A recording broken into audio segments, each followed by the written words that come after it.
is to develop relationships, some where they already have, and expand new ones, between international Western universities, in-country universities, and then use the rural centers of the NGOs we built and put electricity and develop computer technology to those rural centers so that all of the expertise of the world will be available through the rural centers. So whether it's about science, whether it's about environment, whether it's about how to sew, they can access these students. And that then if they need experts to come, then they can say, we need this resource to come to us, and I have people, volunteers that will come and do that.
That region needs an umbrella support, not just this little village, It has to be looked at in a larger space.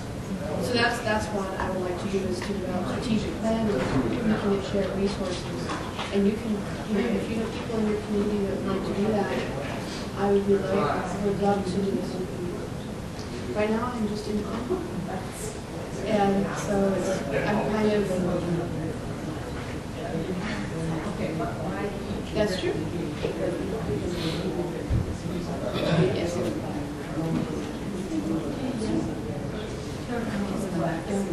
That's true. So I have a couple of NGOs that are definitely on board. About 100 NGOs that said once you have a powerful sponsor, then we are happy to cooperate. Which is actually a big step further. I think we're willing to cooperate with other NGOs because it is a focus on their ego.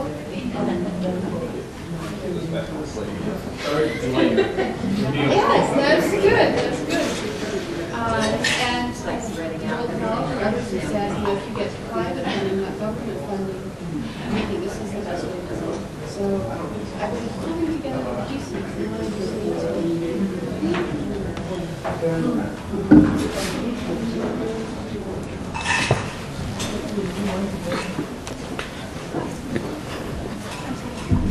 It's just tempting you. You have to go across the table.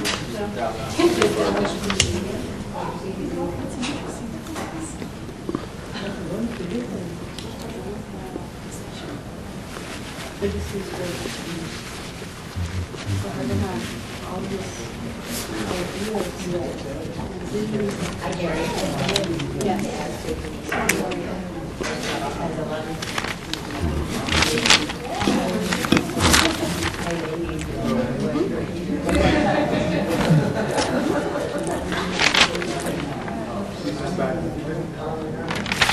But also it develops your confidence.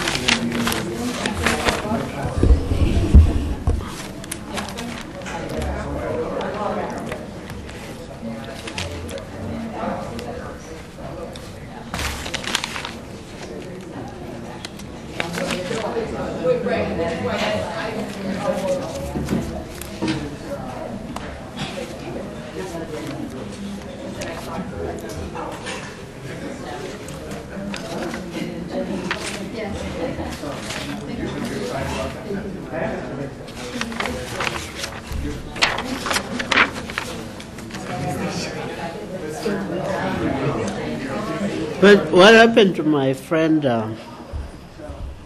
Your friend smoking? smoking works for the anti-corruption commission. Yeah, as the research director. In fact, I spoke to him recently, and he sends me email surprisingly. Oh, he does? Yeah, they have good email there. Actually, I haven't seen him since we were in Dar es Salaam. He's around a bit. He had a bit of a tough patch, I think, before they made. You remember, it was really politicized. The appointments were politicized. Yeah. But once it was sorted out, Okay, he's on there. Yeah. Okay. And that's a permanent. it's not. It's contractual. I think it's like 3 or 5 years, and it's political also. Oh, yeah, it is. It is. Yeah. Okay. But he doesn't do any teaching. No, he quit from university. You know, people don't ordinarily quit; they take leave forever. But he quit. Okay. Yeah. Okay. I decided that it was time to leave. Yeah. Okay. Which is actually good because I'm not sure that for him Yeah. that's optimal because he has. that's true. He still can come back. And you see, a political job like us, he's a research director. What he does best is research. So he might as well have just stuck around a little bit. Actually, that's true. Yeah. That's true. We've really lost staff at the university. No, you have. Especially law. Especially law. Hi, Katie.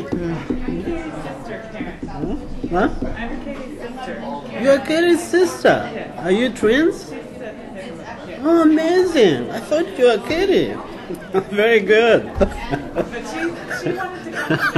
Okay. I told her about it, actually. She heard about it. You know, she's on maternity leave. Oh, she is. So she wanted to come and then she just couldn't get it together. Oh, okay.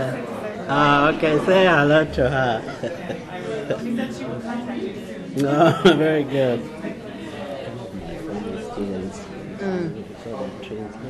Good. Yeah.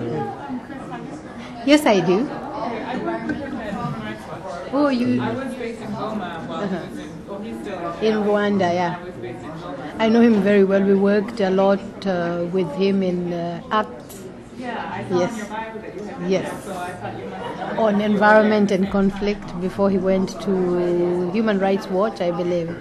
Yeah. That's where I know him. Okay. We were just based 3 hours apart. He's still in Kigali and I was in Goma, so I haven't seen him since he's been there. yeah. He's busy. He's busy. Yeah. Actually coming, well, I don't know if he's coming to the US and he's getting married in Toronto. Oh, he is. That's happening at last. Good. But I think I'd met his fiance. Yeah. Was working for ICRAF. She used to work for the World Agricultural. It used to be something else. Yeah. See, my daughter has come to listen now. Okay. It's good you brought him here. He could, No, sit there. That's okay. she wants to be close to her mom. So you've lost so many people. You've lost so many people. As a faculty, do you know the old group like Okotho Gendo? Okay, Okotho Gendo is in and out, Yeah, it's in and but he's pretty much out, yeah. Ojuan, Yeah. Mutungi. Mtungi. Who are the other old Kibana? For good or for evil. Yeah, People like Eshiwani okay. straddle. They straddle. Then You people have like new professors what do you mean? in law. I mean, people coming up. Apart the from our new smokings and the new apart from Patricias. ourselves. Okay, like Muigai. Do you know Muigai? Yeah, I know Muigai. Muigai is an Yeah. associate professor now. Really very well. Then do you know Muma? Albert. Albert is an environmental lawyer as well. Oh, okay. Yeah. We did the mandatory 15 minutes from Washington later. Right? Okay. No, that's good. We tried to find it one time, but No, that's good.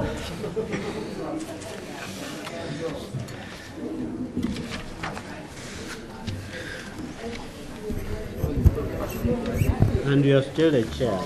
I'm chair, but I have an acting chair now. I am so happy. Ladies and gentlemen, I think we'll get started. I want to welcome you all to the Woodrow Wilson Center.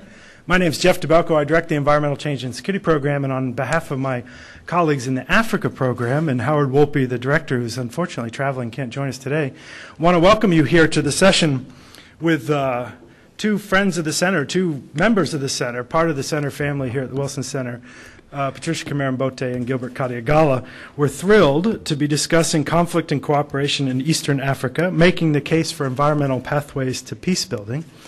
As I think many of you know, Patricia has been here as a scholar, as an OSI Africa policy scholar, at the center for, I think, just about 3 months, and we're literally getting her on her way back to Kenya. She leaves on Saturday, so we're thrilled to be able to put today's session together.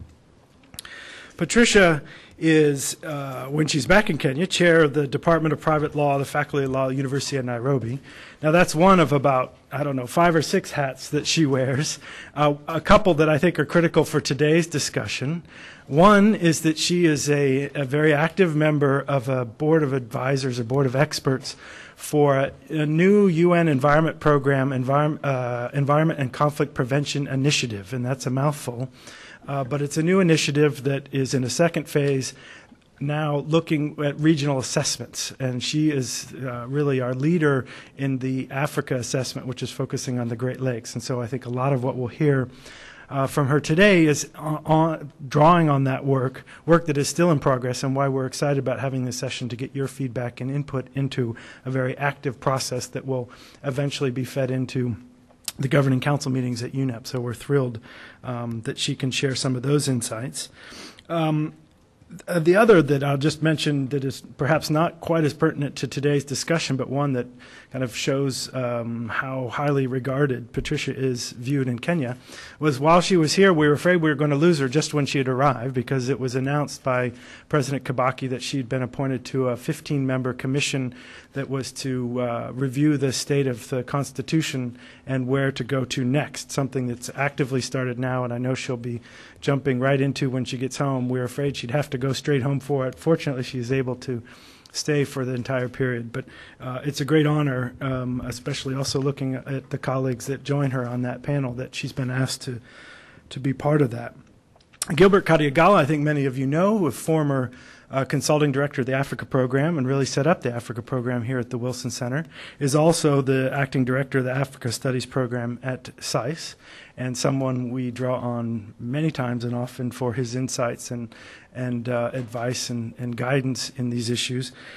Gilbert has a couple books coming out soon that are very relevant to today's discussion, and we asked him to be a discussant on Patricia's presentation today, because he really is looking at these questions and placing them within the larger security context in the Horn and in Eastern Africa. The two books, one, Sudan, The Elusive Quest for Peace, and another, Security Dynamics in Africa's Great Lakes Region, are obviously right on the mark in terms of topic. One word quickly about the Wilson Center and the Environmental Change and Security Program. Those of you who might be new, we are sitting at the formal memorial to Woodrow Wilson, founded in Congress in 1968 as the formal memorial to Wilson to facilitate dialogue between the worlds of scholarship and policy. As our only president who had a PhD, he firmly believed that each of those groups had a lot to learn from one another, and we at the Wilson Center try to bring those folks together. The Environmental Change and Security Program is going on 12 years old, also trying to facilitate dialogue between practitioners and scholars, but specifically in the areas of environment, population, health, and security and conflict issues. And so today's topic obviously fits directly in that. We do that through meetings like this, publications that I hope you'll pick up outside. And in this meeting, as many of our meetings, we're very thankful to USAID's Office of Population and Reproductive Health for the support that makes these possible. So what I want to do is turn the floor over to Patricia for an initial presentation. Gilbert will make some comments, and then we'll throw the floor open for discussion. I also want to say, when we do start the discussion period, I ask that you wait to use a microphone because we are broadcasting this program live on the internet, and then the video will be archived. So we want to be sure everyone watching that way hears your question as well. So Patricia, please, the floor is yours. Thank you. I'm very delighted to be here with you. And as Jeff says, this is work that I've been doing and that will continue beyond my visit here at the center. And I'm looking for feedback from yourselves from the diverse backgrounds. One of the things that you will notice is that this whole area traverses a lot of disciplines. And I may bring in the legal aspects, but I would really want feedback from other aspects as well. So basically, I have divided my presentation into a number of sub-themes, and the main theme is going to be the UNEP work that I've done within the initiative that Jeff talked about, and also within the International Conference on the Great Lakes region. And I'll be looking more specifically at pointing out the kinds of opportunities that we may identify and that we may want to work on to begin interfacing conflict and environment from the ground rather than from the top. And I'll tell you what the next steps that I see are, and basically hazard a conclusion. And essentially, I think I don't want to belabor the fact that many of Africa's violent conflicts are linked to natural resources, whether it's scarcity or abundance. If you read international papers now, you will hear or read about a lot of conflicts that are ongoing, whether you're talking about small corners of countries, like if you look at northeastern Kenya, southern Ethiopia now, or you look at DRC, there's conflicts going on over pasture or even Darfur over minerals, etc. And it is already recognized that peace and security are critical to Africa's sustainable development, and the lack of development there is actually attributed a lot to the conflicts that are ongoing.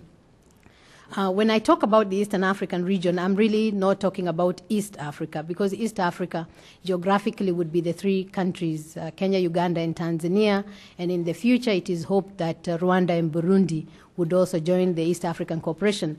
What I'm talking about really is a rougher delineation of countries which will be traversing the continent from the Great Lakes through to the Horn of Africa. It is basically a broader geographical coverage than what would be ordinarily called the East African region. And within this whole region, there are a number of factors that underpin the environment conflict link. The first one being that environment and natural resources are extremely critical, that for many of the countries there and the individuals, their poverty or wealth is linked to this. And in fact, when you talk about land tenure or resource tenure, you're looking at the ways in which these countries hope to move out of the poverty lines, or even for the individuals to be able to meet their basic needs. The second broader context is the fact that conflict management is a major challenge in this region. The region is famed for being the top being among the top 10 refugee generators and hosts. And we'll be seeing a map that shows just how many refugee camps there are and the proximity of these to protected areas. There is this estimation by the Norwegian Refugee Council that more than half of 24 million internally displaced persons were in 20 African states by the end of 2003. And within that whole context, again, there is environmental degradation, there is population growth. And it's not like the mapping of environment and conflict links is new. There has been a lot of studies looking at firstly, the impacts of conflicts on the environment. What is it that happens to the environment when there are armed conflicts? And again, the literature is awash with those. There are also other studies that show how environmental factors, and when we talk about environmental factors, these are diverse. You're talking about water, you're talking about forests, you're talking about wildlife and others. And there are actually studies again which show that environmental factors can act as triggers, sustainers, and sources of conflict. That there may be a way in which communities have lived together over the years, sharing pasture land or sharing some water resources. But just one activity over these resources, maybe a drought occurs, and then the communities begin to fight over these resources. That, again, is something that has been looked at. There is also literature showing how scarcity and abundance of natural resources leads to conflict. For instance, in certain parts of the Great Lakes region where you have a lot of mineral wealth, how you have conflicts between different groups trying to control these resources. What we really do not have are examples of cooperation around these resources. And I'm not saying that they're not there. I think there hasn't been a concerted study of cooperation around environmental resources and how these might actually yield peace dividends and actually lead to the building of lasting peace. Again, when I talked about Eastern Africa, I said that I'm talking about broader Eastern Africa. And you can see here the population in this part of Africa. If you look from the dark, I don't know what, it's dark maroon to blue, there's quite a lot of areas, but you have to again consider that most of the other areas that you're seeing are really arid and semi-arid, so they wouldn't be places that people would live in. Then this is a map which shows refugee camps in relation to protected areas, the greens being the protected areas and the reds being the refugee camps. And you can see, especially in the region that we are talking about, how there are many dots around the protected areas. And that those protected areas also tend to be around the main inland waters in that region. How do environmental resources come in? Basically, for me as an environmental lawyer, I marvel at just how many initiatives there are that countries in this region are party to, that they are really cooperating in a number of initiatives. They are parties to international regimes, to regional conventions. And all these take a matter of negotiation and coming up with basic norms that will guide behavior. So most of the countries, if you, for instance, checked for the countries that we're looking at, Kenya, Uganda, Tanzania, DRC, to see what are their memberships in international environmental agreements, you will see that they have signed most of them. If you look at the regional conventions, they will be party to almost all of them. And they would have participated also in plans of action within these international and regional conventions. Over and above that, there are continent-wide initiatives, such as the New Partnership for Africa's Development. That has an action plan on the environment, and it has also an action plan on conflict. Again, these countries are parties to this. There is also the African Ministerial Conference on Environment and the African Ministerial Conference on Water, which are their policy fora where African ministers discuss environment and freshwater resource issues.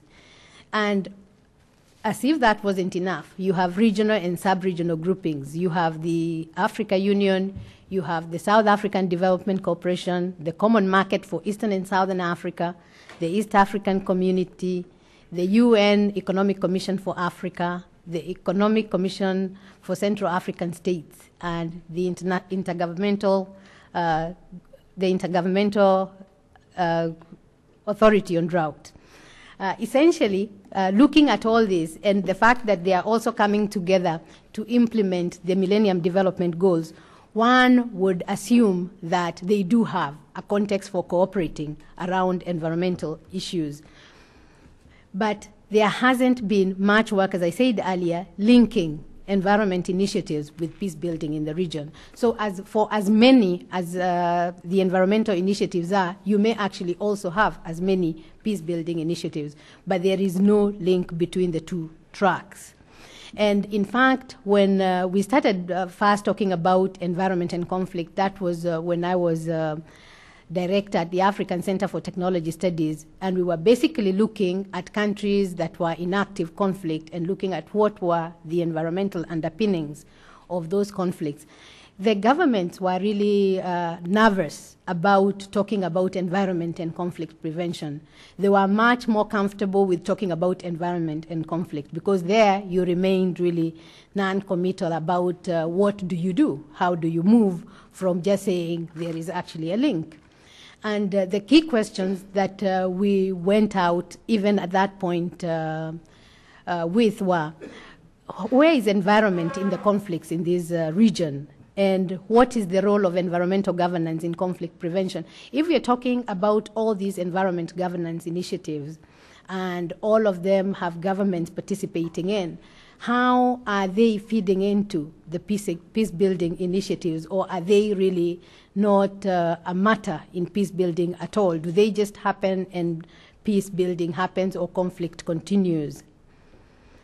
And then we were also looking at what the role of national, regional, international environmental institutions are as carriers of governance norms for conflict prevention and management.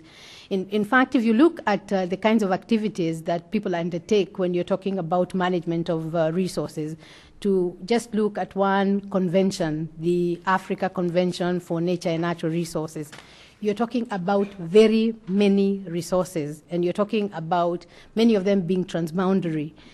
How do those transboundary norms, the norms that people have developed to guide interstate relations, how do those influence the way in which countries then deal with peace building? And looking then at what is the impact of conflict on the environment, that is actually much easier to do. And especially for an institution such as UNEP, they have very sophisticated ways of mapping environmental change over time, which can then be looked at within the context of where conflicts are happening. But the more critical questions were 5 and 6. Can environment-focused tools be used for conflict prevention and management? Can you begin to look at the environment, and by looking at the environment, then look at what 6 is calling a pathway to peace? Could you use the kind of cooperations that people have, or the kinds of activities that people are engaged in for sustainable environmental management to build peace, or to even prevent peace, conflict from occurring? And I think there is nobody really contests the fact that environmental governance has a role to play in engendering security. People actually, by and large, accept that the kinds of values and norms that come from environmental governance instruments guiding states and civil society relationships in using, controlling, and managing environmental resources are critical. That is really not contested. The bigger question is how you link the two to move from just looking at a very hazy connection to very concrete, a very concrete connection. And I'll be suggesting that you have to really begin to move from up to the ground, where people are really working with the environmental resources. And it is within that background that the UNEP work started. And actually, it's interesting that the first meeting of the UNEP initiative was held in this room. It was actually steered by the Environmental Change and Security Project. And Jeff was actually hosting us. And there was the United Nations Environment Program's Division of Early Warning and Assessment co-hosting, and looking at how do you begin to bring in the issues of security into the environment agenda, and vice versa. And after the December 2003 meeting, there were meetings of representatives of regional representatives in different regions, Asia, Africa, and Latin America. And the Africa meeting was held in May 2004. And at that point, the issue that we thought we'd be looking at was more generic. Just how do you bring dialogue to peace in the Great Lakes? And then we thought that one way of doing it also would be to begin to look at what institutions are involved in environment and security work. And our findings, especially in the stock taking, was that groups who are dealing with either environment or security, not with both. And even the ones that talked about environment and security would be emphasizing the one, not the other. So that link was really not there. But as we are thinking about how to go about this, a golden opportunity comes. There had been for a period of time discussions on how you begin to work on a peaceful solution to the Great Lakes conflict. And in fact, the United Nations had already agreed to steer a process that would begin to look at what does it take to have lasting peace in the Great Lakes. And what the UN was thinking about was really not a one-off. It was a conference where the countries come together and discuss what is it that is happening. And by the time we were working on actualizing the UNEP initiative for Africa, this is when the discussions were going on for coming up with an intergovernmental meeting that would look at how do we take the conference agenda ahead. The countries in the conference at that point were the Central African Republic, the Democratic Republic of Congo, Uganda, Kenya, Tanzania, Rwanda, Burundi, Zambia. Angola really came in later, because what was happening is you had this core, and they kept growing, because you would then see that the conflict doesn't just impact on these few countries. And in fact, increasingly people keep talking about the friends of the Great Lakes, because there are countries that may not be amongst these ones that are still impacted on by the conflict. So essentially, the green part of the map, those would be the countries that one is looking at.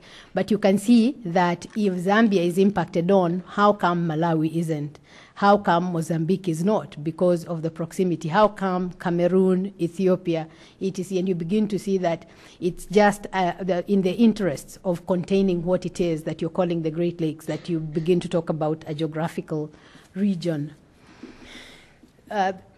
Like I said, this was not seen as one event. It was an ongoing process. In fact, after the 2004 December meeting, there has been another meeting, and just early this month, there was the third meeting, just basically taking the dialogue ahead on how the countries can begin to work on lasting peace.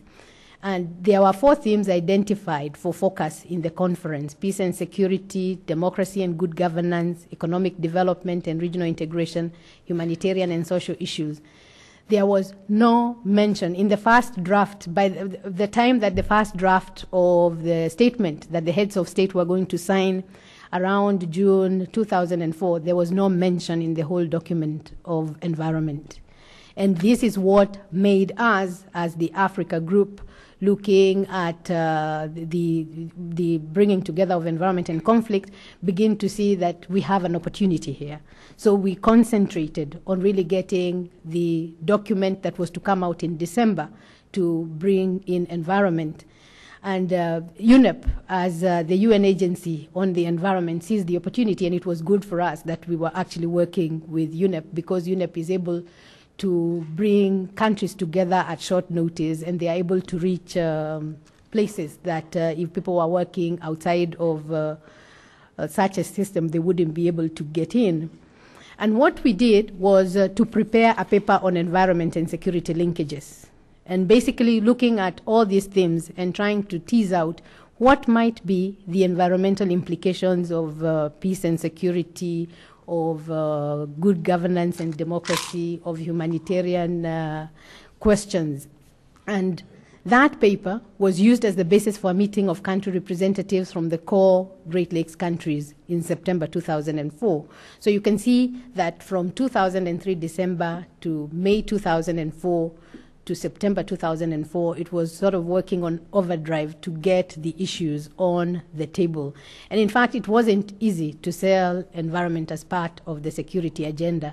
Many countries came very, very scared that you would begin to name and shame. So you would begin to say this country is actually plundering resources in the other country. And what we agreed to as a rule of thumb was just not to mention any countries, to just begin to talk about how environment impacts on conflict and how conflict impacts on the environment, and we made headway. The headway was really a statement that this group of countries came up with, and that statement was agreed to by all the core countries and was actually taken on to the forum where they were putting together the final document. But there had to be a lot of behind the scenes work to get acceptance by the stakeholders, and this was done very well by UNEP. I was actually very impressed at how an environment focused institution could actually turn political. But I was eventually told that they had to get somebody that would be more political rather than environmental to sell the idea. And what we did was, in each of the themes we identified what are the environmental underpinnings, and those were included in that statement that I was talking about, basically pointing out that environmental quality and sustainable natural resources are a precondition for peace and security, and on the other hand, peace and security is a precondition for good environmental quality. So the two are sort of different sides of the same coin. You couldn't have the one without the other.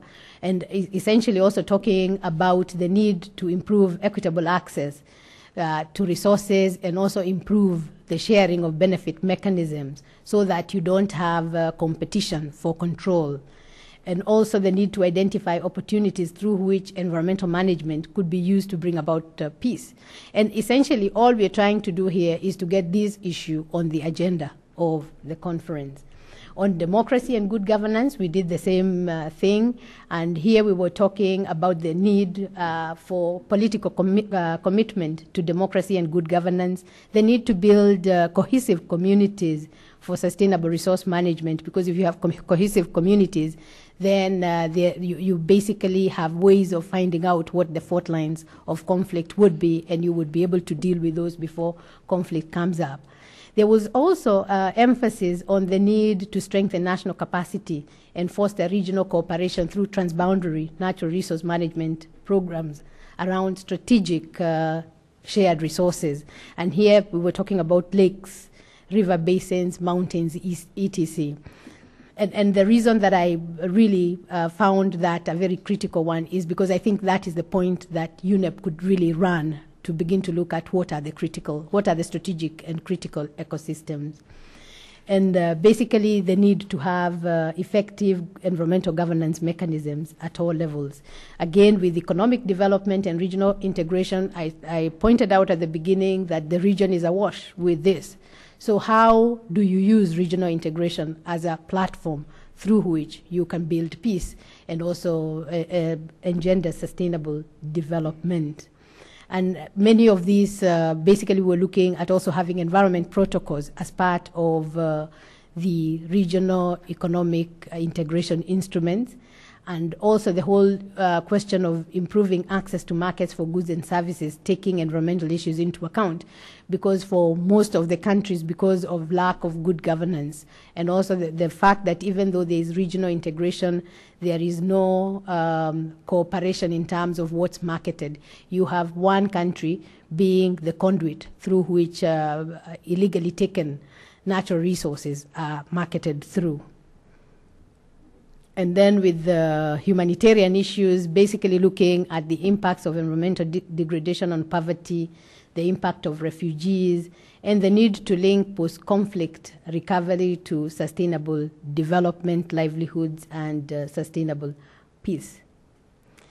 I shouldn't say surprisingly, because having worked so hard, we shouldn't have expected less, but the environment issues were almost taken as given.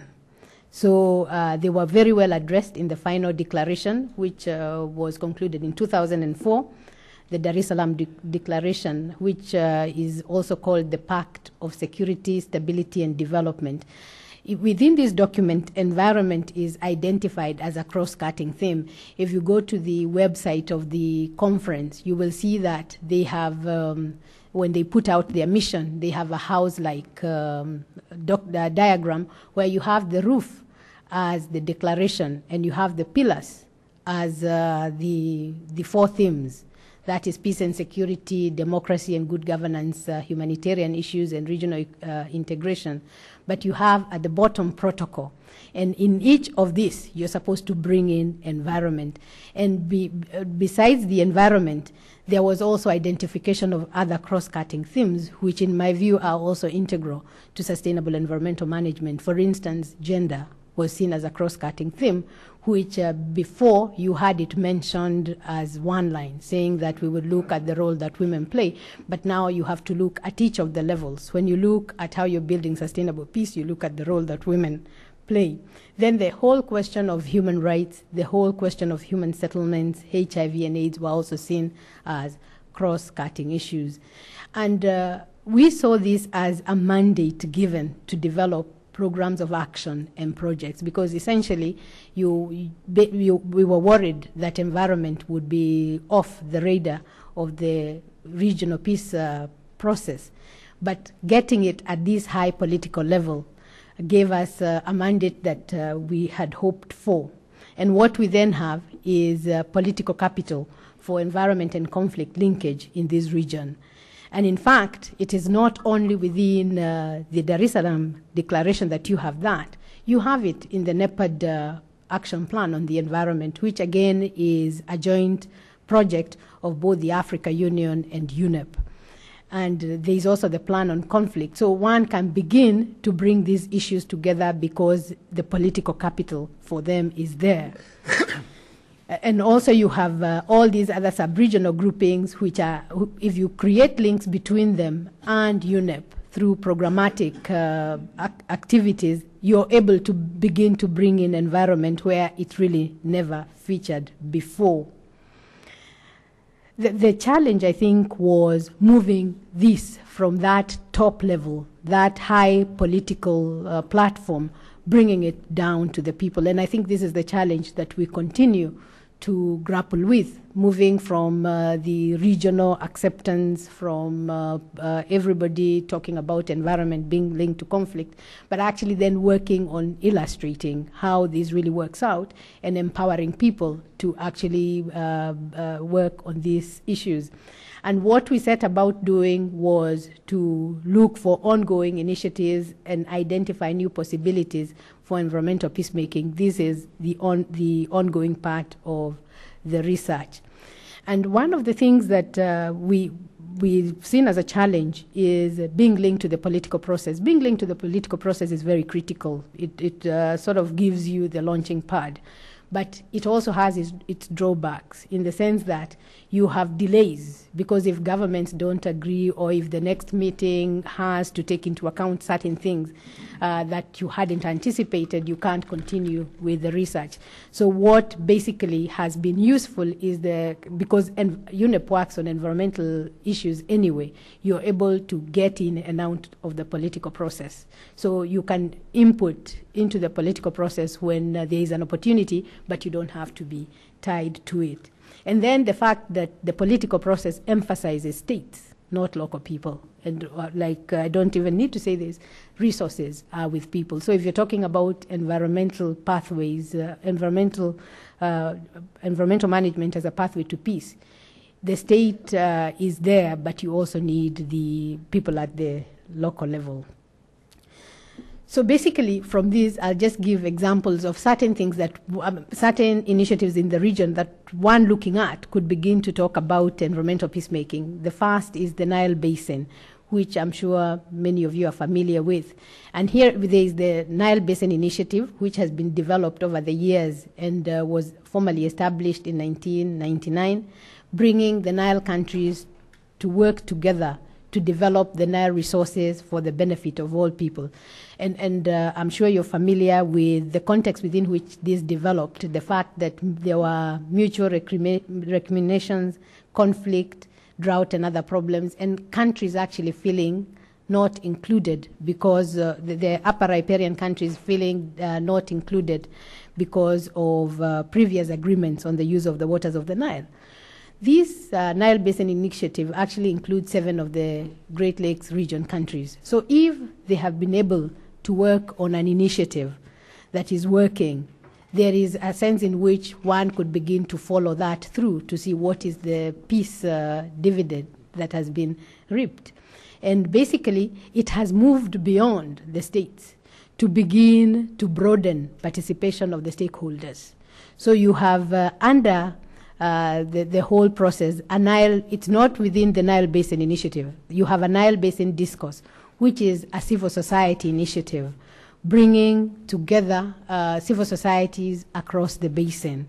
And it has offices in Entebbe, and there are national discourse forums in all the countries. What they do is look at the work that the Nile Basin Initiative is doing within the countries, and then come in and say, this would be our interests. And because of, I believe, the goodwill that the partners in the Nile Basin Initiative has, they really, many times, will listen to civil society and make sure that they take their concerns on board, because they do not want to invest all these years and then to have people say that it wasn't inclusive. I just learned that within that they have now come up with a Nile Basin Waters Agreement. I haven't seen the text of this, but that I think is a breakthrough, because for the longest time the legal framework remained a challenge. And they've even formed a Nile Basin Commission based in Kampala, which will then be looking into the Nile Basin Waters Agreement implementation. It will be interesting to see how along the process this has diffused tensions. The other project that I thought about was a cross-border biodiversity project dealing with forest resources. This was a UN Food and Agriculture Organization, UNDP, and the Global Environment Facility initiative amongst the 3 East African countries. Then here we are talking about Kenya, Uganda, and Tanzania, and they were just looking at cross-border sites between the 3 countries. The first one is between Rakai and Bukoba, that's between Tanzania and Uganda. Just looking, because there is a common ecosystem there, forest ecosystem, how does the management of that, how is the management of that linking the 2 countries at different levels, local, regional, and national? And then there is, I would go to the third one, which is, before I discuss the second one, the Kajiado Monduli, which is between Kenya and Tanzania. And there you have the Maasai group, and basically looking at how, at the different levels and how cooperation is happening.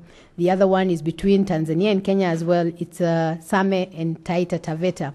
But the one that interested me most when I went to the project site was the one between Karamoja and Turkana, between Uganda, number 2 between Uganda and Kenya. Because there, you know that the Karamojas and the Turkanas are nomadic communities, and they've always raided each other's cattle. It was interesting to see how at the meetings of the local groups, people were looking at each other. So you're actually a human being, because they had always thought of the other. They had never thought of them as people that have common interest as themselves. The East African Community Protocol on the Environment has given political capital for this. You have the national environment agencies interacting.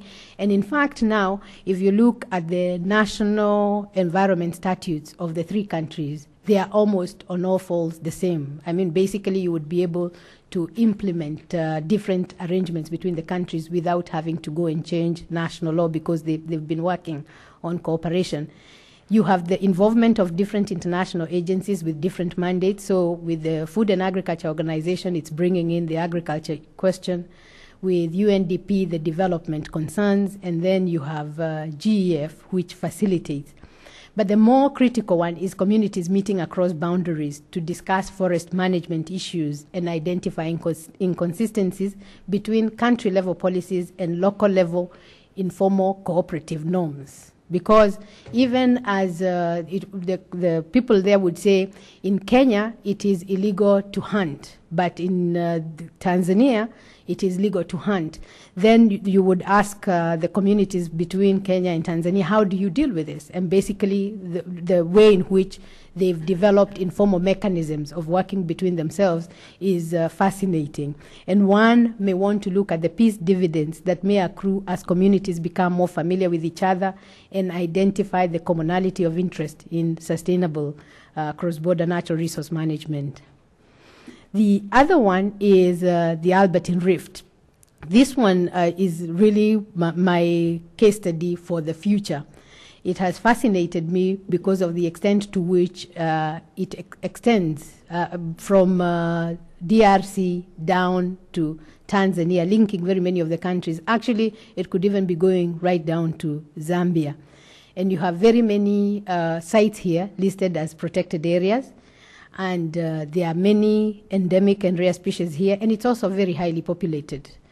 There is this declaration on transboundary natural resource management of one part of the Albertine Rift, which joins together, it's between Uganda, Rwanda, and DRC, and it's seeking to link the management of the Central Albertine Rift Transfrontier, linking the national wildlife management authorities' initiatives there so as to be able to be more effective.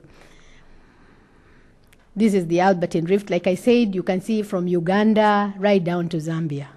And you can see that if you have all these protected areas in here and all these resources, and the populations around here, there may be a peace dividend to be reaped. This is the Central Albertine Rift region, and you can see all the national parks and the forest reserves in this part of the Albertine Rift. Like I said, there's also the Virunga volcanoes, and here again you have not just the national parks and the high population, but overexploitation of resources and the different uses that communities put to these uses, like firewood, charcoal, artisanal mining, and cultivation. There's also the issue of land scarcity, and then the control of the parks here by the militias, because there's an active conflict going on here. And the question that I would like to investigate further is whether there are any peace dividends to be reaped from sustainable management of the Albertine Rift or the ecosystems within it, including the Virungas. And here again, there are very many environmental initiatives, so you're not sort of starting from scratch. There are very many international organizations present here, and we are not even putting the national organizations that are active in this region. So with all these initiatives, one wants to look at how does that interface with the peace building. And we would be looking at what are the conflicts, the past, present, and potential, how natural resources play out in those, how regional and sub-regional cooperative arrangements have been localized, and whether they are inclusive. And do they address environmental entitlements of different stakeholders, or is their concern only to enhance the overall environmental conditions? Are we working on environment management initiatives for the environment in itself, or for the environment as part of the habitat and ecosystem within which people live? And then going further to look at the local norms that need to inform the cooperative frameworks so as to make them more lasting. What are the environmentally sustainable strategies that communities use to negotiate environmental change and natural resource scarcities, and how can those be used to build peace? And peace between nations, between communities, and between individuals, so that again we are moving from interstate to the level at which the resources are held. So in conclusions, and I just point out here that linkages between environmental resources and conflicts are all about pathways to sustainable development, democratization, and equity. So you're talking about intergenerational equity, the entitlements of people in the rich, the poor, different ethnic groups, but also between different genders and different generations, old and young. You're also talking about intergenerational equity between the people living now and people who will come after us. It is also about access to resources and sharing of benefits and the need to broaden participation. So the challenge is identifying ways of managing environmental resources equitably and sustainably for different users, countries, communities, and individuals. And here again, we need inclusive and participatory environmental decision-making processes. And it's not like these are far-fetched, because many of the countries in the region are working on decentralization policies. They're working, whether they call them decentralization, devolution, or community-based natural resource management, there is a context for beginning to widen the participation and to be more inclusive and participatory. Finally, I just thought that some of the guiding principles that one would want to look at in utilizing environmental pathways to peace building, and these are sort of my own very initial assessment of what is needed. I thought participation is one, and I think we've already looked at participation. I've overemphasized that. But there's need to gain public acceptance through informed participation of a wide range of environmental resource user groups. There is also the issue of diversity, that the mechanisms that are used should be molded to specific characteristics of local settings. So there's no one-size-fits-all. There are going to be challenges that are brought on by the local context. And also because environments, and especially within this region, can be unpredictable. You have droughts occurring, and natural resource uses are diverse among competing user groups. So one needs to be informed by the issue of diversity. There's also the question of contingency. And I suppose contingency is best exemplified by the Great Lakes case study, when we started out just mapping generally, and then you get this opportunity. You really never know when an opportunity for peace building is there. You can't predict it. So you really need to provide for contingency. The other one is institutionalizing peace building within agencies that have environmental mandates as a fundamental part of natural resource management, so that people are not working on environmental management for its own sake, but are working at environmental management and the way in which the dynamics around it, and especially the people's livelihoods, relate to those resources. There is the whole question of sustainability, because that's what sustainable environmental management is all about. And then there is capacity building, the need to strengthen the capacities of groups to participate in peace building through natural resource management. And here, capacity building is necessary because for the longest time, there has been natural resource management for the people or against the people. But only recently do we have it happening with the people or by the people. So you need to begin to empower the communities to actually manage the resources, because there has been a severance at a certain point of the relationship between people and resources because of the strong state control of resources. So you can't assume that just giving communities the hand to manage the resources, they know how to. They need to be empowered to do that.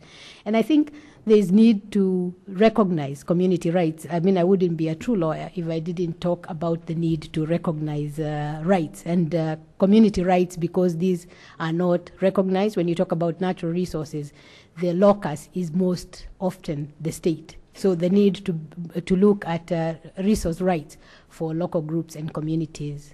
Thank you.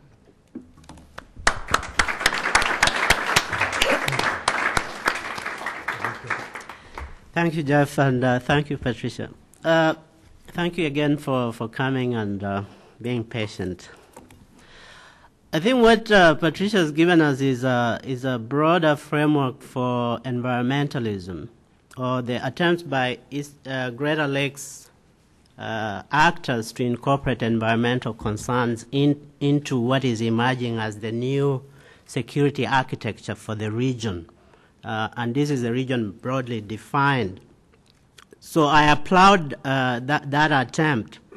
What I want to do is to give you my take on the construction of this architecture, and then pick up on some of the issues that have been raised by how does one incorporate the environment into what is essentially a very broad-based security agenda.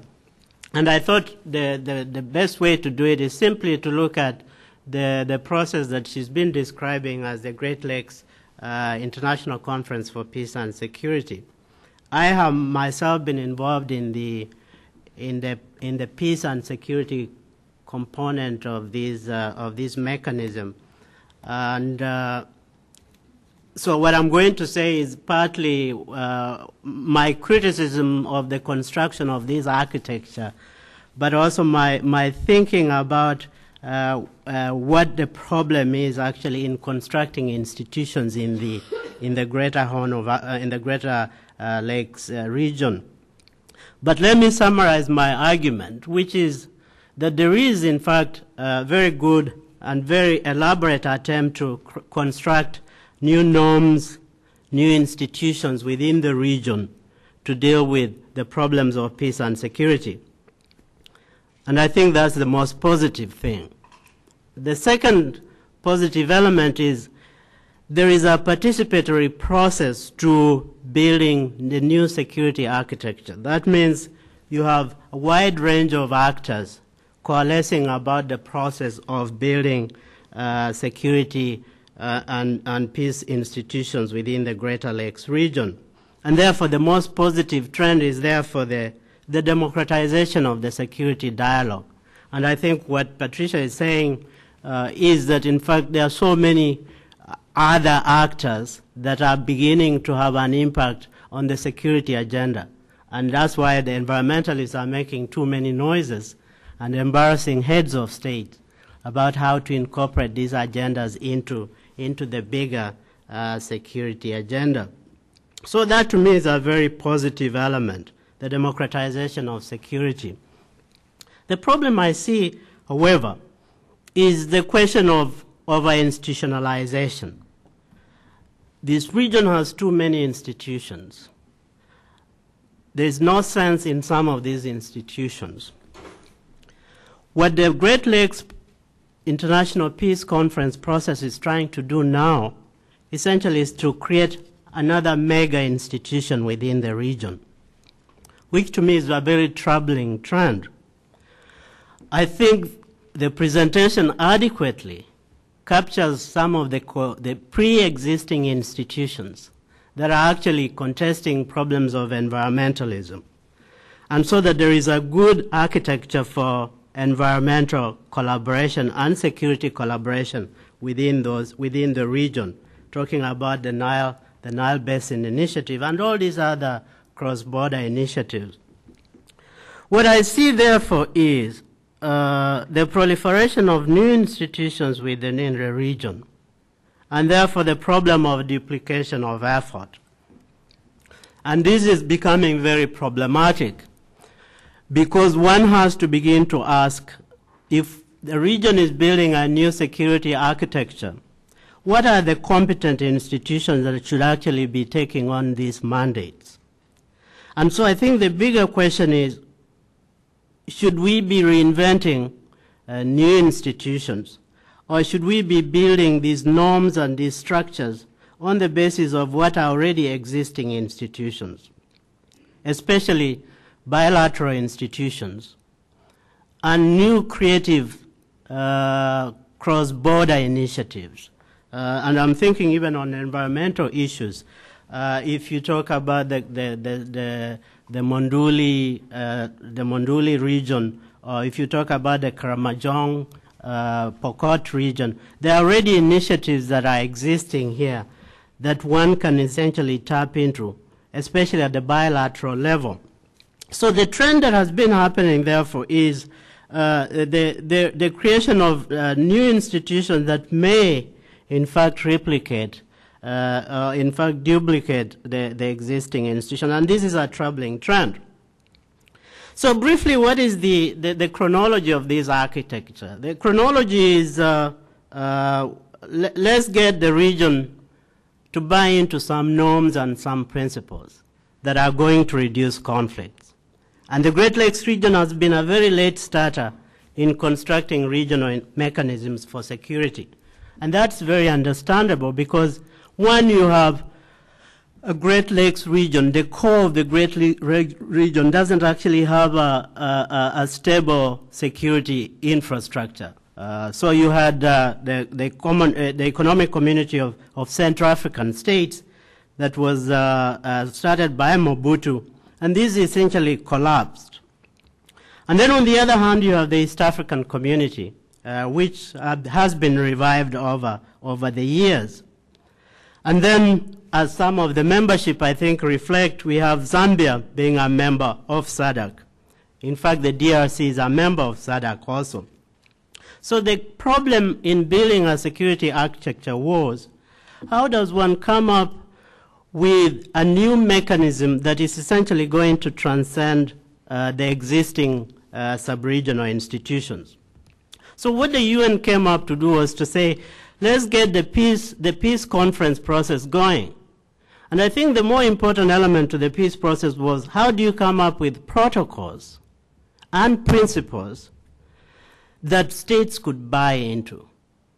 So I think what the UN has been doing under Ibrahima Fall's leadership in Kenya is to get a set of Helsinki type of process going within the region.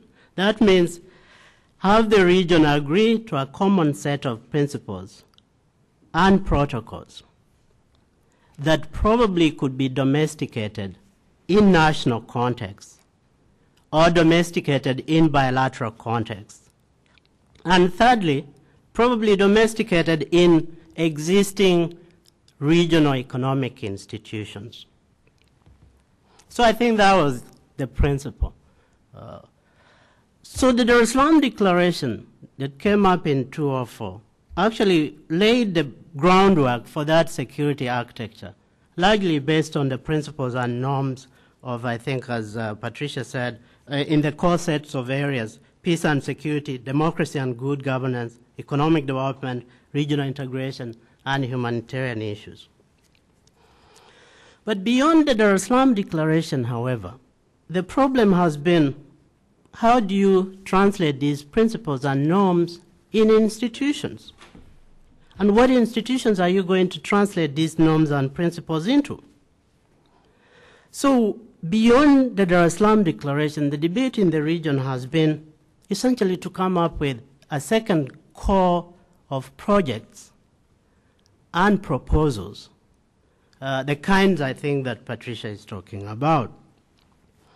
There's a distinction between protocols and principles and projects and proposals, because the protocols could be easily incorporated, as I said, into existing institutions.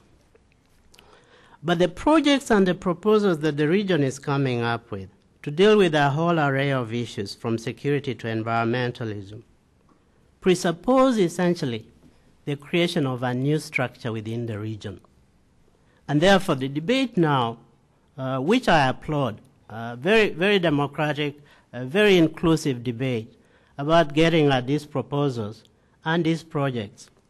But the debate has been shifted somewhat to what now looks like a debate about creating a new regional institution mechanism centered about the International Conference on the Great Lakes region. My criticism, therefore, is that the region is taking on too much. It is taking on too much because there is a lot that could be done under the label of projects and proposals within the existing sub-regional frameworks. And that's why I liked your architecture of the pre-existing environmental institutions. That the debate should be, how do we strengthen these institutions? The Nile Basin, the cross-border initiatives, the borderland initiatives, to incorporate, to deal with with environmental and security issues, rather than what now appears to be debates about how does one create a new secretariat. In fact, I think the more vicious part of that debate is, where is this secretariat going to be based? Ibrahim Afol and his friends in Nairobi are saying, you know, we want this secretariat to be based in Nairobi to deal with the things we've been dealing with, to continue implementing what we've been building at the sub-regional level. And then you have other countries talking about, you know, we want this secretariat. The pattern of a duplication of institutions in this region is actually not very unique to the Great Lakes. But the criticism is, I think I like the map that you also put up. You have countries ranging from the Sudan down to Zambia. And one has to really question how much of these good experiments can actually succeed if they are not anchored on pre-existing institutions. In fact, the proposal that I put to them was, one of the big proposals that I put out is to resurrect the economic community of Central African states, which was Rwanda, Burundi, and the DRC. And this is a moribund institution because it competes not only with the interests of Rwanda and Burundi going into the East African community, but these countries are also members of ECAS, the economic community of Central African states. So the bigger proposal is to resurrect an institution that is already dead. And then I'm beginning to wonder what are these, how serious are these initiatives?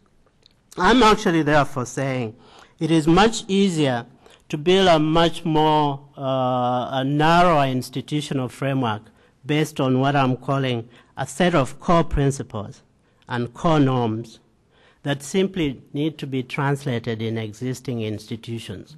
And then let everything else, let UNEP, in fact, push these countries to do environmental things within their national context, within bilateral context, and then within manageable multilateral institutions. I think I'll stop here and then we can get on to the debate. Terrific. Thank you, Gilbert. Excellent. Well, thank you both very much. Very rich presentation, Patricia and Gilbert.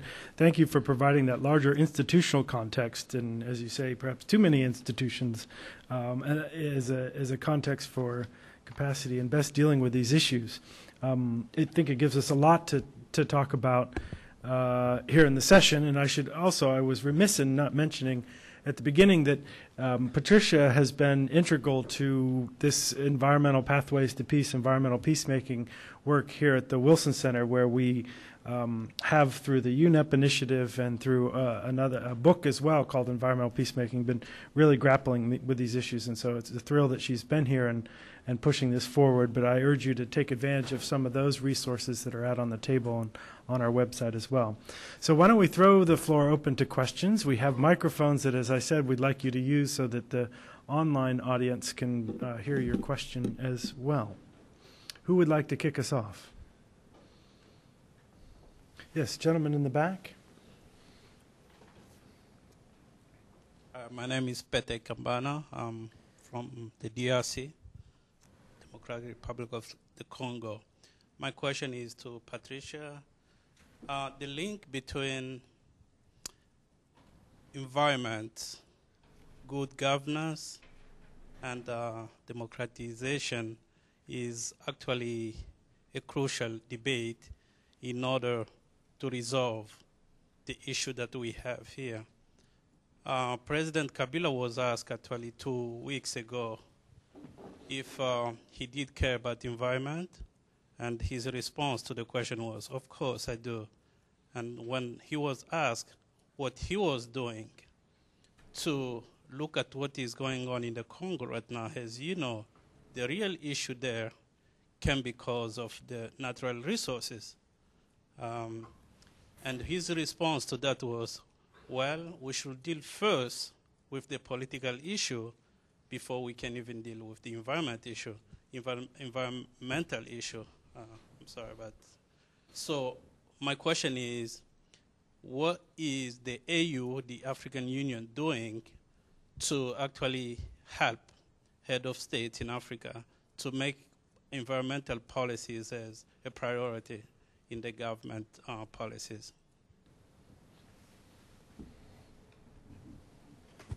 Sure, go ahead. Yeah. Thank you. It's a good question you ask in terms of everybody says that they care about the environment, and especially the heads of state will be the last to say, I really don't care. And the question is, what are they doing? And many of them would give in to the same issue of saying politics first, and then we will deal with the environment, or they'll say we'll deal with the humanitarian issues first before we deal with the environment. But the AU has actually, of late, begun to look at the environment as well, and by partnering with UNEP. I talked about the new partnership for Africa's development. That's an AU initiative, the Africa Union initiative, and they have that program on the environment with UNEP. So basically, you have a forum at which countries meet. Even the African Ministerial Conference on Water and on the Environment is also something that is anchored to the African Union. And recently, again, the African Union came up with a framework, environmental convention, dealing with issues that are germane to Africa. That's the African Convention on Nature and Natural Resources, which was originally entered into in 1968 but had become outdated. And they now have one that the Africa Union leaders signed in 2003.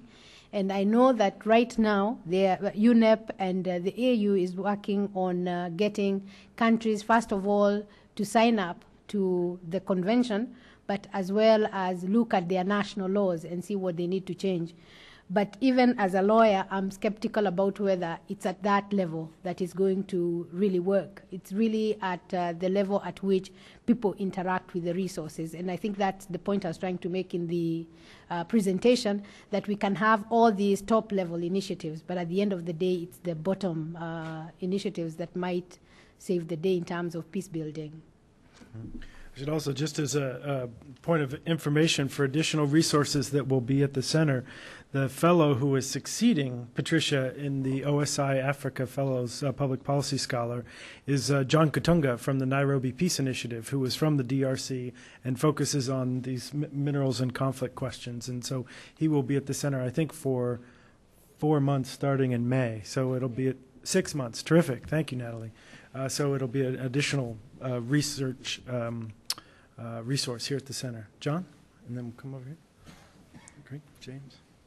Hi, I'm John Pielemeyer. I'm a independent consultant, but had spent many years working at AID, many of those years in Africa. 2 comments and questions for you.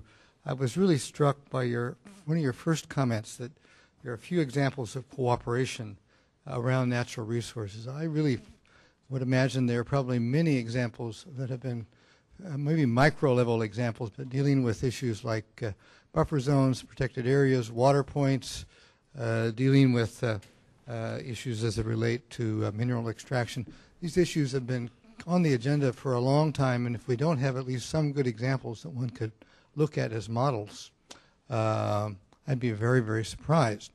And that goes back to the lower level, micro levels activities that you're talking about, where you really have to start to, I think, build programs to manage natural resources effectively and cooperatively. So I would encourage you with your program to look for those. Secondly, I'd just like to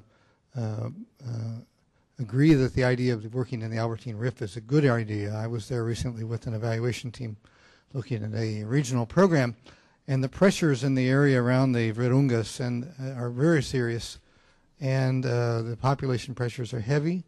They're growing, and they're pushing out into the DRC and into Rwanda, into Uganda. And it's an area where you have potential for a tremendous amount of tourism. You've had it in the past, and it could come back.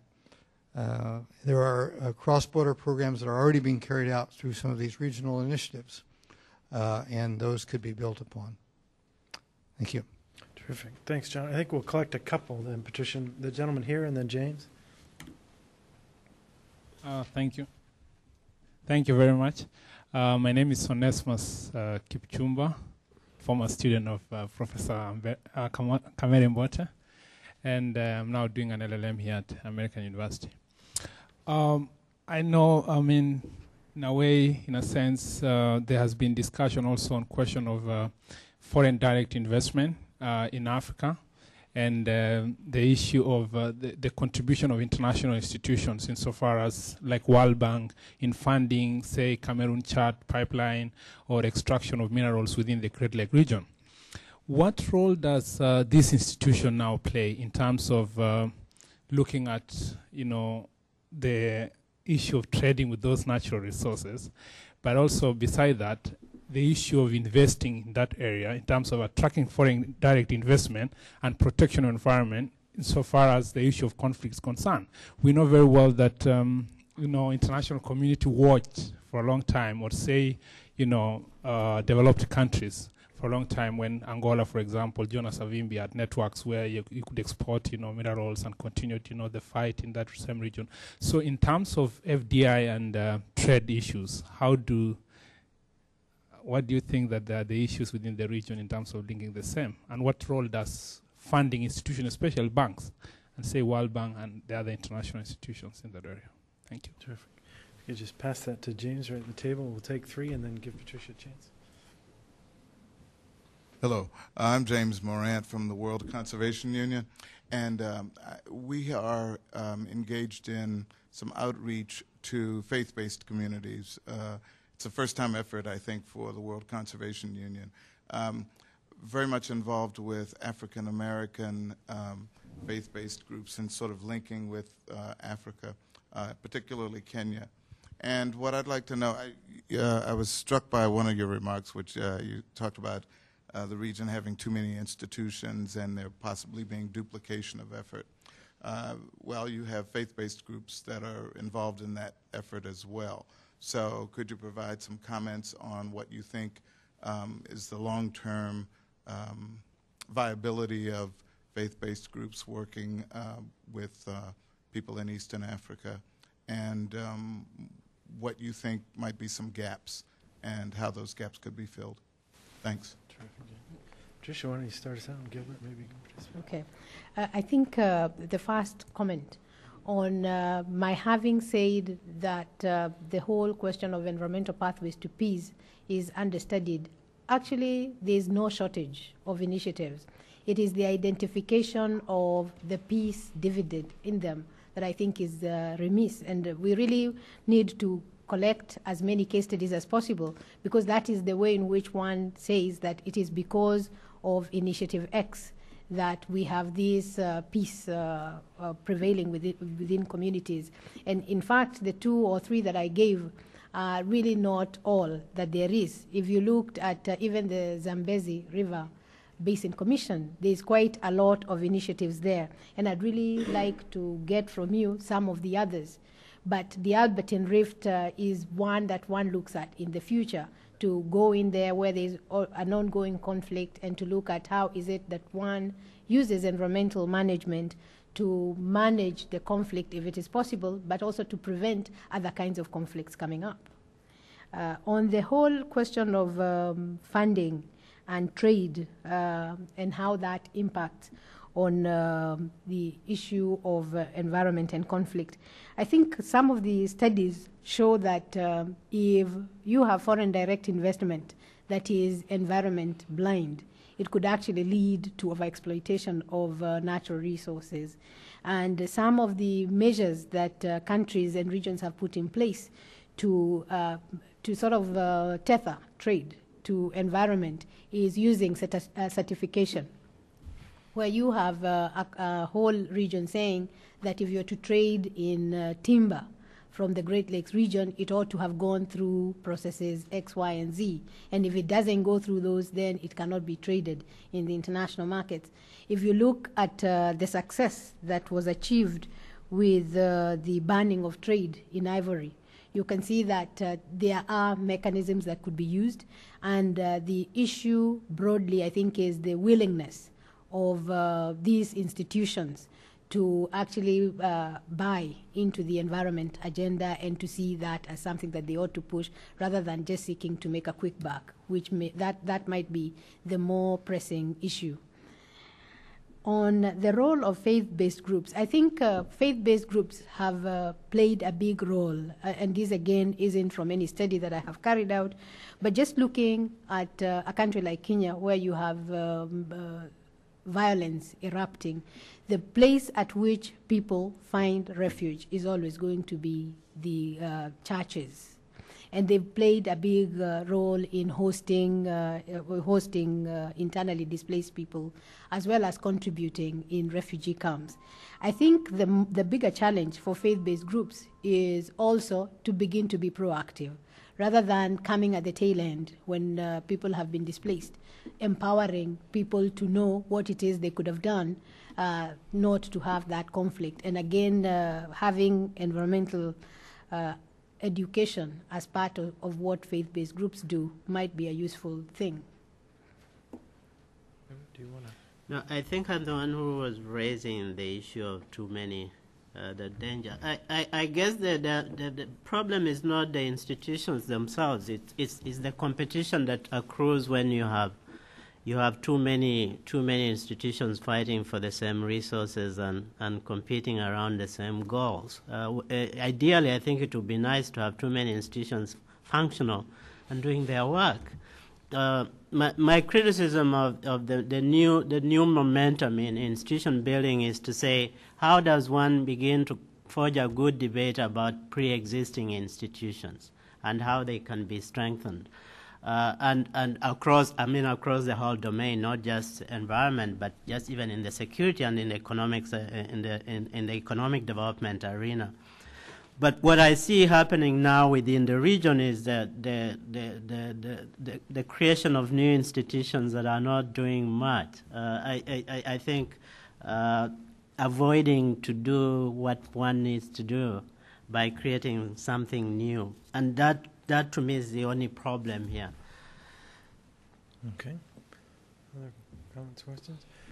I know I want to put one of our participants on the hot seat and ask Bill Mansfield, as the former number 2 at UNEP, this organization we keep hearing about, to talk about his reflections in terms of your optimism or pessimism and lessons you learned maybe the hard way about interfacing with some of these broader political institutions and trying to insert environmental programs into these larger political processes, and where you see that now in terms of how you see it going. And particularly, obviously, we're in a new stage with new leadership at UNEP, so in some ways it's hard to say how we'll see it going. But if you could reflect on that, Bill, it would be most appreciated. Well, I think we have long recognized that the environmental component of many of the peace-related issues or international diplomacy, that environment played an important role in that. I see it, I think, most obviously in the programs we have on regional seas, where we bring together governments around a given sea and get them to set up the institutions to work together. The most notable of that is, of course, the Mediterranean, where we were able to bring together Arabs and Jews and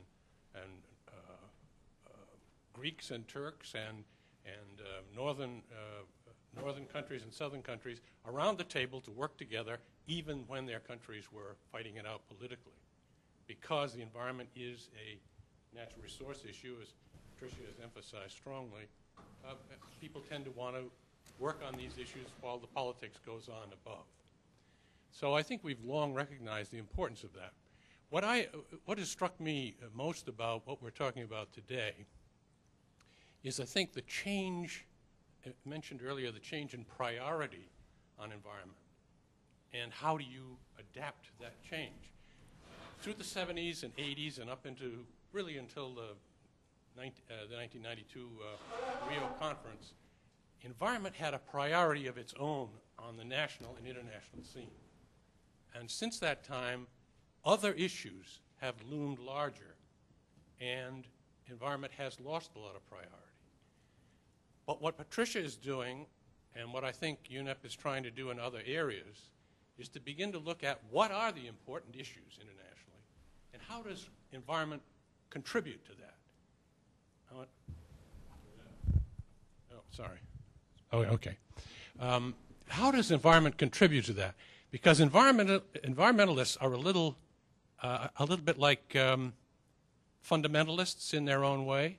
They think that their own issue is really the only issue, and they haven't easily come to the view that they can contribute to other issues, but other issues are larger in other people's minds than environment. And we see that today in the security issue, and along the economic issues. I mean, after the Rio conference, the environmentalists thought this was an environmental success story.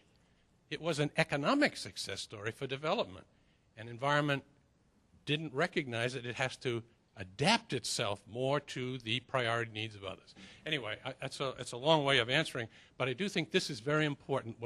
What is happening here is to begin to relate the environmental issue to other people's priorities, and thereby build up collaboration with others, and that will give a greater importance to the environmental issue itself. And I think, to me, this is one of the important evolutions that's taking place. It's taken a long time, even for UNEP, to recognize that this is the way you have to go, rather than from top down we have to work our way up. So I applaud this effort. I would like to see more of it done in the economic field, where the environmental community tries to see how do we contribute to economic development, not how do we save the environment, as a way of approaching the issue. So that would be my commentary on what we see today. So I'm very happy to see the way things are going there. Thank you, Bill. Thank you very much. You mentioned this kind of environmental peacemaking approach a little farther north, and just another advertisement for a session on May 3rd or May 8th, excuse me, from 3 to 5. We will have a delegation from Friends of the Earth Middle East with 6 mayors, 2 Jordanian, 2 Palestinian, 2 Israeli, plus the 3 heads of the Friends of the Earth Middle East coming and talking about how they're using water and sanitation programs for this dialogue across parties and conflict. So here at the center, advance advertisement. Some other questions or comments? Yes, ma'am, right here. Could either of you comment about the conflict and collaborations between the priorities of energy and the environment? Okay, that's a distinct one. Why don't you just take that one straight away if you want. The conflict and prioritization between energy and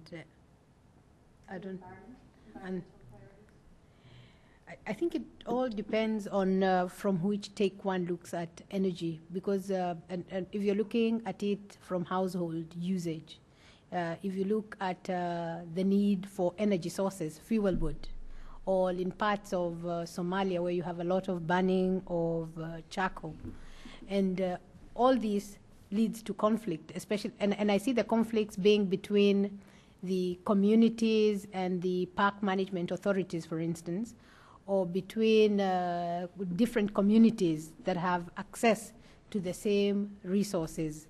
And I think Jeff or Gilbert may have more on the international. I haven't followed the energy debate for a long time. I only look at it a lot from the local levels, looking at the fuel wood needs and how that pits different members of communities against others. I think the only thing I was thinking about was the Nile Treaty, the energy issues around energy generation along the Nile River, and that ties in with the debate about how much water the Egyptians should continue to get from the Nile, and good debates in the region about actually revisiting that treaty that has been with us since I think 29.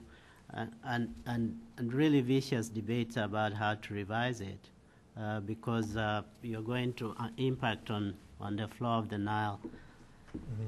I think to go one step further up to the macro, I think if you look, open your mail to the New Foreign Policy magazine and read Tom Friedman's piece on petropolitics, he spends a lot of time on natural resources and conflict, in particular oil, looking a lot at Nigeria, but if we're also looking at the kind of quest for oil internationally and the role of Sudan and how that is or is not, and depending on your perspective, mixed into this larger effort, international economies and kind of in foreign investment, then it's going to very much be playing in some of the headlines we're seeing in terms of the new competition with China for energy and such.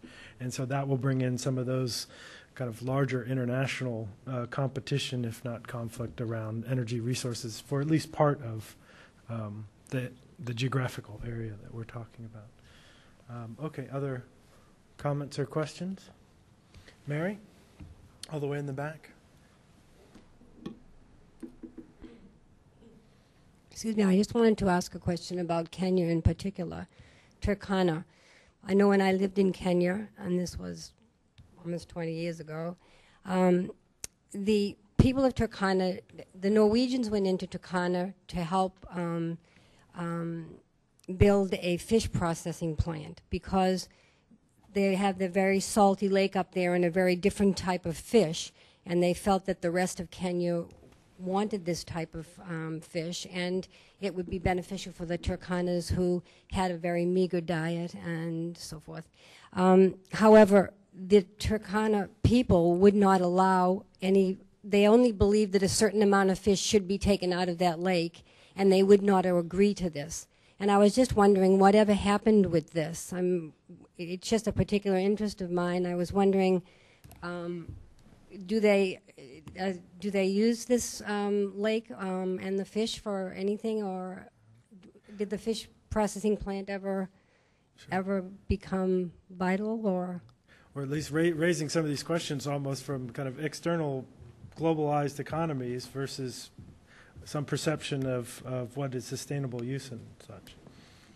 think I'd have to find out and email you because I'm not aware of this particular project. I know they closed the plant. I saw the plant there, and they closed it. So I was just wondering what it was, what the people believed. They would not believe. They believed that if so many fish were taken out from that lake, that it would not. There would not be enough fish for them as it had been in the past. So. I think one of the things, and this relates to a point that I was making, is local norms and how those impact on whatever initiatives one is trying to bring into particular areas. And the Turkanas being very far north in Kenya and being nomadic, there is almost a different world there. If you're looking at the proximity of Turkana to Nairobi. So when you begin to talk about bringing fish from there to Nairobi, you're almost talking about different country taking resources from an area. And I think that's the context within which one has to look at it. And if indeed they are saying that we shouldn't take fish from Turkana is based on maximum sustainable yields, what's the basis? One would want to find out what is the basis of their saying only so much should be taken. If they really do have local norms that have established what the potential biological removal levels are, we ought to look into those before we come up with an economic project that is just seeking to bring in money at the expense of the environment, really the aquatic resources in the lake. Mm-hmm. Can I ask the two Kenyans what you view the impact, if any, of Wangari Maathai getting the Nobel Peace Prize for an award that's very much looking at this intersection between natural resources, good governance, and conflict? It goes fast. I guess it gives weight to the environmental movement. It legitimates the environmental movement, especially I think in places like Kenya, where she had literally struggled to put that agenda, I mean, on the political landscape, and I think that's the broader legitimation of the environmental movement that I saw in the Nobel Prize, and maybe that's an argument that could be extended Africa-wide, East Africa-wide, and probably giving even more momentum to, I think, the ability of what Patricia is talking about to be legitimated in the halls of the politicians and international conferences within the region. I think the fact that Wangari's Nobel talks not just about environment but also peace is something that the region really looked at as bringing the link between environment and security. And in fact, for many, that is the main link that they have seen. But on another level, there's the sense in which I think it's the person at the corner that said that environmentalists tend to be fundamentalists. So there is the danger, again, of looking at Wangari's Nobel as the winning of a fundamentalist movement because of the emphasis that her organization has pushed for actually looking at getting people out of forests. This hasn't really endeared the environmental movement. It has really taken a lot of momentum from what the Nobel would have done, because if you look at many of the discussions on Kenya's forest bill, there is a lot of Wangari actually against communities, and that hasn't helped the environmental movement. Yeah, sure. Just let's use the uniform. Presently doing a paper on the judiciary, the impact of our judiciary on the environmental protection. And one of the things that strikes me is that when the reason why Wangari finally gets the Nobel Peace Prize is because of the litigation she did before the courts. And between 89 and 94, there's this very interesting case that the judge, those judgments were only 10 pages. I mean, at most 10 pages. And in those 10 pages, she was consistently dismissed. And in one case, the judge says, this court needs to protect busybodies and cranks from just appearing before the court. But now, it has now put the judiciary on a shame, train. And so every judge now is looking for an opportunity to amend this decision, you know. And Professor Ambote has been very instrumental, and some other group in training judges on that direction and all that. And interestingly, this year, they make a very, a judge just turns from the original position, writes a judgment which was not necessarily even concerning environment, takes the leave to make a judgment generally to amend the whole, situation in the country, because the judiciary has always been seen as a conservative, non-caring, and so you find a situation now in the country where people who are public interest litigators are feeling like they can have a say in the court. But the other side, as Professor says, is that again, seeing like to what extent that a judiciary goes on that direction, everybody goes on that direction, and not look at the common interest again of the continuum or whatever. So it's a very interesting link. And, in many ways has this dual role, right, as Deputy Minister of Environment and head of a non-governmental organization, Greenbelt Movement. Yeah. Okay. Well, if there aren't other burning questions, I think what we'll do is we'll bring the session to a close. I want to tell those of you who may have seen this meeting originally advertised also featuring Colin Cowell, who is a professor at University of Minnesota, has written a new book called State Scarcity and Civil Strife in the Developing World, where Kenya is one of the primary cases. Colin got for work called away at the last minute, but we've been able to reschedule that session for May 2nd, Tuesday. So another luncheon, another set of questions around the Horn, but also cases from Southeast Asia, particularly the Philippines, but looking at this combination of environment, in Colin's case, particularly also a focus on demography and conflict, and then Marvin Ott from the National War College is a discussant. So another opportunity here at the center that we hope you will join us for, and there's the details are out on the table on May 2nd. I want to thank both of our speakers, Patricia and Gilbert. It's been terrific. I hope all of you will steer people to the website where this presentation will be video archived, and I hope you will give Patricia particularly a lot of input on what you've heard, as it is an ongoing research program that she will be continuing to work on under the UNEP auspices. But you will also have an opportunity to hear her again within just a month. She'll be back in the States on May 24th for and be one of, I think, 4 speakers on water issues in particular, May 24th at lunch as well. So look forward to that as well, and safe travels, and thanks so much to both of you.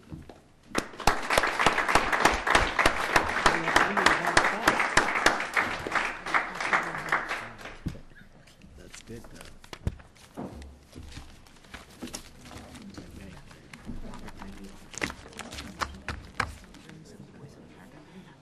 Okay. Okay. So we'll catch up. I need to go back to Duty calls. duty calls. I'm sorry, I'm Lisa. Thank you so much. Really appreciate it. That's useful. I think I do infrequently we in the meetings that ECSP doing have the larger political context. I think it's so important. Yeah, it is. If you're going to overcome this fundamentalist critique, which is you're just going to talk to each other. No, exactly. So that's great. Okay, so But there is also, the dialogue. Yeah, that's right. That's right.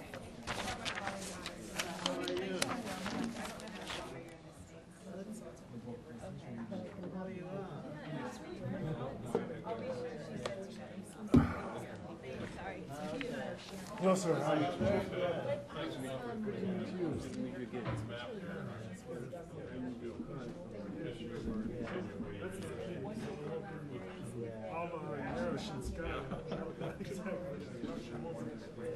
great. Terrific. Thank you very much. Did you get a copy of this one? Just here. Yeah, I'm busy. Colin has a new book, one chapter which is focused on Kenya and the Horn. Yeah. So there'll be a similar discussion. I hope you can make it for that one as well. Yeah, terrific. We'll get you, make sure we have you in the database so that we get all the future notes. Good. Thank you. We'll see you very good. So here's the website. Very good. No, I'll be willing. I can talk about it because I'm doing work on the issue of Thank you. very good.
Fine, how are you?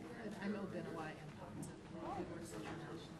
Good Works International. And what do you do within that?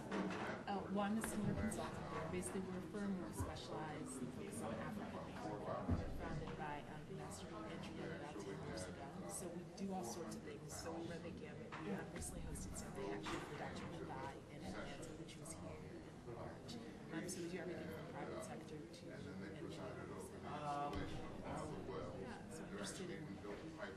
personally this issue of environment and security, and also doing a lot of research lately on regional organizations. So today's discussion is very interesting. And are you based here at the center? No, I'm an independent consultant, and I work both with NGOs, and I'm trying to put together actually some of my own projects. And I was doing environmental mediation for 20 years, and it got to a point where I became known as the specialist of chemical weapons and nuclear weapon cleanup. And I woke up one morning, and it was like, I really don't talk about bombs anymore. Let's talk about something more meaningful to my heart. Yeah. And so I thought about it, and I actually sold my condo, took 2 years off, and just said, all right, I'm listening. Tell me what you want me to do. And I decided I really wanted to. There are two projects. One, I want to focus on Africa and bring my skill set there. And largely, I'm working on all the issues that contribute to hunger in Africa. And would like to do strategic planning through regional strategic planning on shared missions, utilizing NGOs and funding agencies that all have common interest in a region, and say, okay, well, look, we all have the same goal. There's a regional need. Can we do a strategic plan for the region, not for more resources, use the resources we have more effectively, and create that regional umbrella. Very well. I know Obenawai Good Works International was hoping that we'd be able to get hard purchase, but I would have to write my email because I have had my cards. Sure, my center cards. I'm so new to Good Works, I'm actually sharing a card with my colleagues. So this is my card. But if you would write your information, because we're doing a number of projects in Kenya, we've actually done some work with Dr. Mathai. I'm always interested in your perspective in terms of the environment, particularly this issue of security in the environment. So if I could have the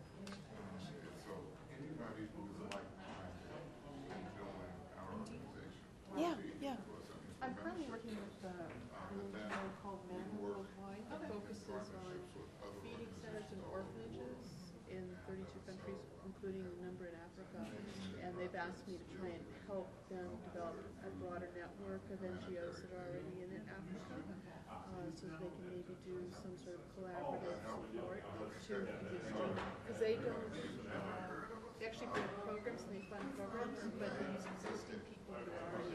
I appreciate it as well. And your Yeah, but they name don't have to pay salaries of people that are already there, but they can hold services. When I talk, please remember, tell me the mailbox is full.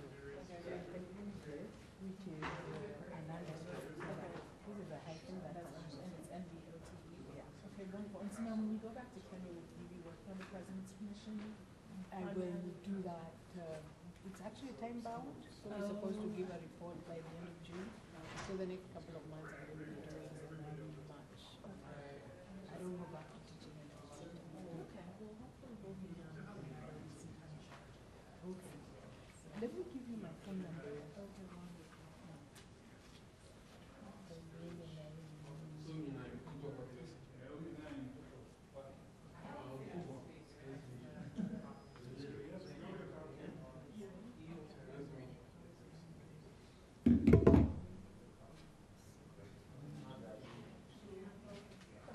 Thanks very much. Go ahead and I'll translate it. This is just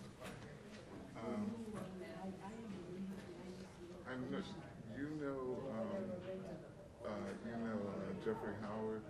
Very well. Okay. Yeah, And, he was with us in the 90s. all right. And which commission are you on?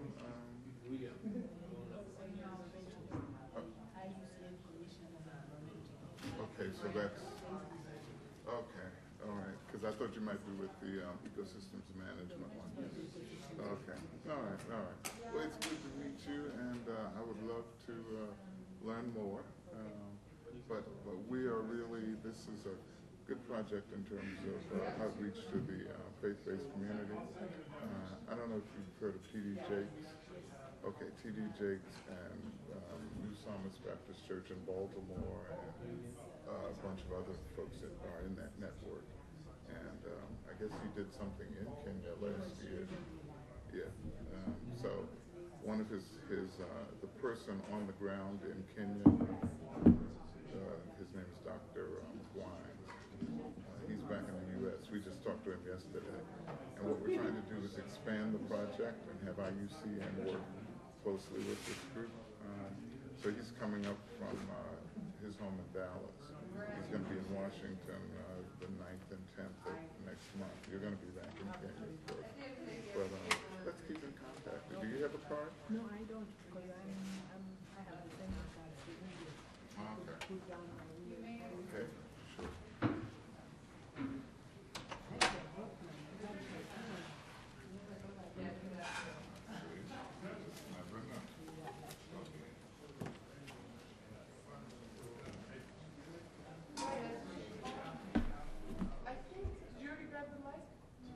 No, they're right there. Oh, okay. But they talked about conflict reduction, and they talked about the fact that when they install wells, for example, in the area, I know how it is. it reduced conflicts. Yeah. Okay, this is a good thing. Okay.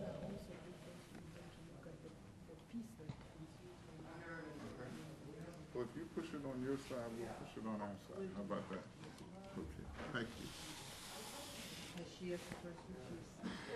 My question was a little more specific in regards to electricity, but if you have Well, I just wanted to ask you about, the reason I asked you about this light and Johanna is when we were there, because the people didn't wear any clothing, they were hunter-gatherers, and it was so very hot.